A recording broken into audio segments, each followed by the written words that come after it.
Hello and welcome to Government with Dr. Turner. Today we're going to outline the criteria used by the courts to determine if and when the law can treat people differently. As we begin to look at civil rights, let's keep this question in mind. Is it ever okay for the law to treat people differently? The Supreme Court answers this question by looking at how each law affects different groups of people. The Supreme Court uses different classification levels to determine how much scrutiny a law will receive.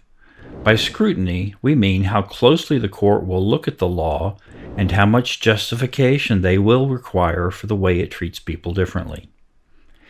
These three classification levels are suspect, quasi-suspect, and non-suspect. Laws that use a suspect classification to differentiate how people are treated by the law will receive strict scrutiny.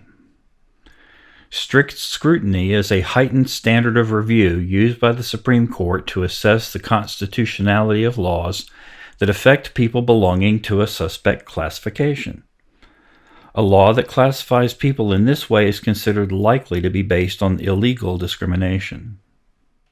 Currently, the Supreme Court has identified race as a suspect class. Any law that treats people differently based on race will receive strict scrutiny, and it will likely be struck down by the court. There isn't an official list of suspect classifications.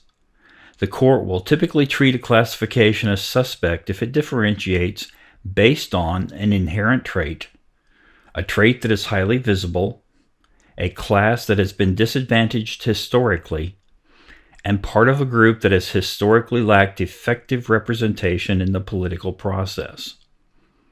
It's a complicated list, so let me repeat it.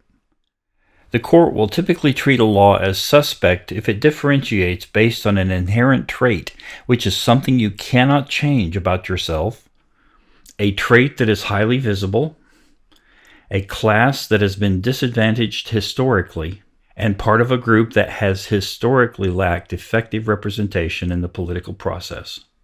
The concepts of strict scrutiny and suspect classification are used by the Supreme Court to answer the question, when can the law treat people differently?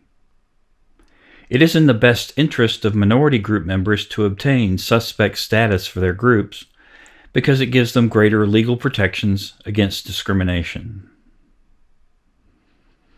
Quasi-suspect classification is a middle ground. Laws that treat people differently in this classification receive a moderate level of examination to find out whether the law is substantially related to an important governmental interest.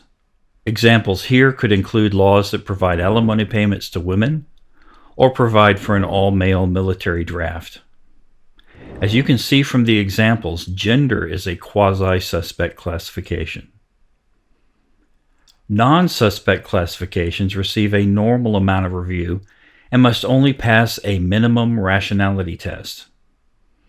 If there is a legitimate government goal and the classification is not purely arbitrary, it will likely be upheld by the court.